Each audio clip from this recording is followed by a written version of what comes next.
This episode is brought to you by Amazon. The holidays are here, and you know what that means? It's time to get your friends and family the gifts they deserve. Take the stress out of shopping with Amazon's great deals and low prices on a huge range of items from toys to tech and much more. Whoever you're gifting for, Amazon has great prices on everything you need this holiday season. Shop Black Friday week starting November 21st. More Chumba Casino fan mail. Love this. It says, Dear Ryan, I love Chumba Casino. There's so much fun. I love the wild ride from the social slots to the Slingo to jackpots quicker than a 6-time real spin. Everybody's finding their fun at Chumba Casino. Why don't you find out for yourself? Head to ChumbaCasino.com and enjoy hundreds of casino-style games for free with your welcome bonus. Sponsored by Chumba Casino. No purchase necessary. VGW Group. Void where prohibited by law. 18 plus terms and conditions apply. Hello, and welcome to Dyslexia Devoted, the podcast dedicated to building awareness, understanding, and strategies to help those with dyslexia.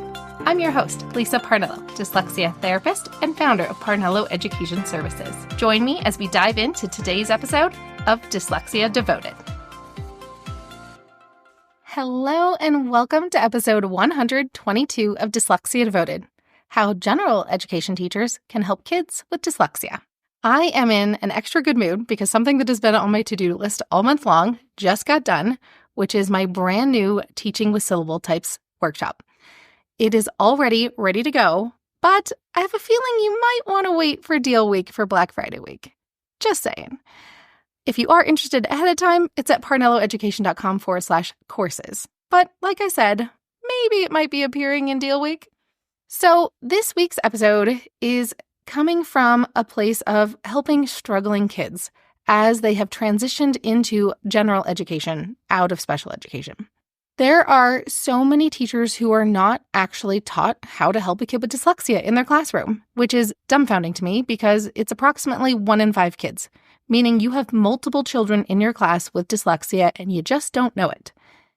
And I was recently interviewed for multiple podcasts this past month, mostly because it's dyslexia awareness, and I have several friends who are educators and who have their own education businesses and whatnots, and they had asked me to do interviews with them. And it's one of those things where I don't realize all the things that I just consider common knowledge because it's my entire life, eat, sleeping, and breathing dyslexia, that so many educators are not taught to spot dyslexia, and therefore a lot of kids fall between the cracks. So let's talk more about how educators can help kids with dyslexia in the classroom. One of the things that came up this week is there's one of my students who all of a sudden has been doing a lot of doodling, which I thought was kind of odd. Like, she's always drawn a lot. It wasn't really a big deal. But all of a sudden, even when I'm teaching her in a one-on-one setting, she's doing a lot of doodling and not paying attention. And then it suddenly all clicked. She is so lost in her classroom that she just doesn't even pay attention anymore. She just doodles, and she's cute and adorable and sweet. And so everyone just kind of lets her. And it ends up being this thing where suddenly she misses entire sections of lessons. And this kiddo worked really hard to switch from a very specialized school for dyslexia to get into the public school classrooms where she could finally seemingly keep up. And now we're seeing that there's a lot of things that she can get away with that she couldn't in those smaller settings. And it's really important for us as adults to notice when some kids can doodle and still pay attention and which students really can't. A lot of times they're like, oh, it helps me focus. And for some kids, it really does. But there are also a few more that can't actually divide their attention and pay attention. And they process much slower, and they won't realize that they've missed 3 directions that the teacher has given. So one thing is to pay attention to the cute, sweet, adorable ones. I often see so many girls fall between the cracks because they're not a behavior problem. Girls, when they're misbehaving, tend to be socially acceptably misbehaving. They're fidgeting with their fingernails, or they're doodling, or they look like they're organizing their binder. They do things that are socially acceptable as opposed to boys who often, make it very clear when something's off and they become the class clown or they start goofing around. And, there's just those different personalities. Yes, I know those are generalizations. Not every kid is like this.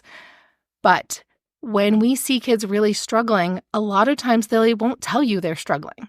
So being able to notice who is the kid who's slowly falling behind and how can we keep an eye on them? Maybe we can put them closer to the front of the room where we can kind of tap the desk quietly and let them know that like, hey, I need you to focus here. And, what are the things that we can do so those cute, sweet ones don't fall behind the cracks, between the cracks, whatever. You know what I mean? The next thing is to make sure our classrooms have really good science of reading instruction.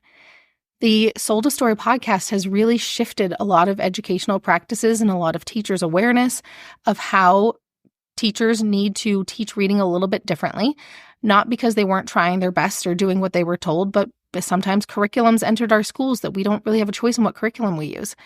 And if we can use really solid structured literacy programs that focus on phonics and morphology and syllable types, if you haven't learned about them yet, which is why I created a whole class on them this weekend, just because so many of us were not taught them in school. And being able to utilize these really explicit strategies for how do we divide a word into syllables? How do we break them up one sound at a time? What are the options for this sound? For an example, EA has 3 different sounds it could say, but rarely is it explicitly talked about what are the 3 sounds. Oh, the E is actually the most common sound? Okay. And then if that doesn't work, then I can try or A. We need to have really clear, explicit instruction in how do sounds work? Where would we find them when we're going to be spelling with it? And do I realize that we don't generally end a word with just OA? It typically would be OE or OW, that kind of thing. So when we are teaching, we need to make sure that we're as clear as possible as to why do we say it this way? Why do we sound out a word a particular way? What if it doesn't make sense when we're sounding it out? If I say secret, secret's not a word, but if I split it in a different spot, oh, secret. Oh, that makes a lot more sense. So how can we make it so our schools have the best literacy instruction possible? How can we bring in morphology? How can we bring in phonics skills? Even if it's not in your curriculum, could you use phonics skills to explain something your curriculum is making you teach? Another thing we can do in our general education classrooms is make accommodations acceptable and normal and create clear routines and procedures for them.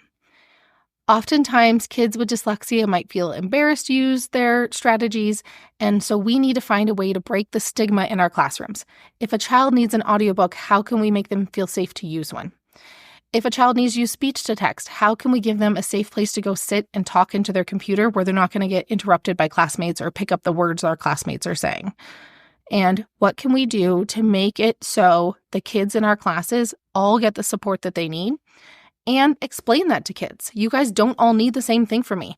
You need a lot more help with math. You need a lot more help with reading. That's totally fine. And all of us need different things. We have different strengths. We have different areas that we need help. And those are all okay and normal and acceptable, that everyone's brain works differently. And we can make it so we have supportive classes no matter how your brain works. The other thing that we can do is be consciously aware of what skills might be really challenging for a kid with dyslexia. I know one of my high schoolers had to bring home a thing for her science class that had like DNA things where it was like G, C, V, and then I don't even remember all the letters, but essentially it was the different compounds that make up our genetic chain and that kind of thing. Either way, it was a pile of letters that was super overwhelming. One of the girls texted me a picture and goes, "So this is my dyslexic nightmare." And it was just a pile of letters. And remembering there's certain activities in your class that might be fun for some and horrendous for others. Think about doing a word search. If you're a good reader and speller, it's actually really fun. But if you're a kid with dyslexia who has a really hard time telling the difference between certain letters, those word searches are not so fun. There was also one of the moms I was chatting with this week who was talking about one of the games that the kids were playing showed them a bunch of words spelled wrong. If you're a kid with dyslexia, giving you a bunch of similarly spelled words where some are right and some are wrong can be really confusing, and you don't know, it all starts to kind of look the same after a while. So thinking about your tasks that you're giving with a dyslexic mindset of how would a kid with dyslexia feel if they're handed this? and using that to reframe maybe some of the activities that you choose or which ones are mandatory versus optional, like some of those word searches, making it a fun thing they can do, not something they have to do. And is there a better set of resources that we could use? One of the kiddos, I actually asked that he not be tested in Spanish this week because he brought me his homework for what he has to do for 5th grade Spanish. And I looked at it and I went, you don't even know your English vowel sounds. I'm not teaching you Spanish vowel sounds. You're barely understanding the English ones. We're just not doing this. And I'm not opposed to being bilingual and learning multiple languages. But if you're a child who hasn't mastered your native language, we're not going to teach you a foreign language. That's not happening right now. And sometimes kids with dyslexia are just worse at their reading in English, but they can do it. This kiddo hasn't even hit mastery yet. We're not going to introduce different sounds with different letter patterns for a kid who hasn't mastered their native language yet. And then last but definitely not least is thinking about how dyslexia affects every part of the day. What are all of the written directions in science class that this child may not be able to read? Have you told the science teacher this child has a struggle with reading and may not be able to follow directions properly? And what are some of the things that we're judging, such as spelling? If it's not a spelling task, is this child getting in trouble for things being spelled wrong, but they actually really do know the information? And that's one where we really have to pick our battles because sometimes spelling is the purpose. So if you're teaching a child how to spell and they're still spelling things wrong, that's a problem. But if you are teaching children a science concept, is the spelling the most important part of it? Or is it the fact that they understand the skill? Do they know how to do the task that you're asking them to do? And knowing which battles to pick, because if you are a kid that every single class, every single day, somebody tells you did something wrong, that torture builds up and it causes lasting damage. So how can we be supportive of our students, give them high standards and say, I know you can get this. I know you'll get there. I know it's really hard right now. Validating what stuff is challenging and also validating that they're trying and they're getting better. And here's our goal. Here's how we're going to accomplish it. But until we're there, here's the strategies we're going to use to help you out in the meantime.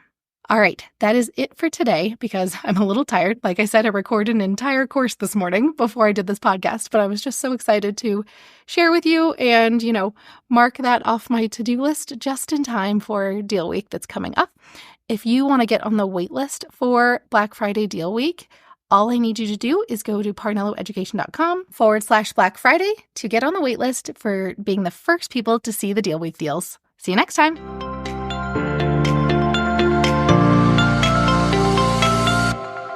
Thanks for tuning in to today's episode. If you want to learn even more about dyslexia, check out parnelloeducation.com/courses. See you next time.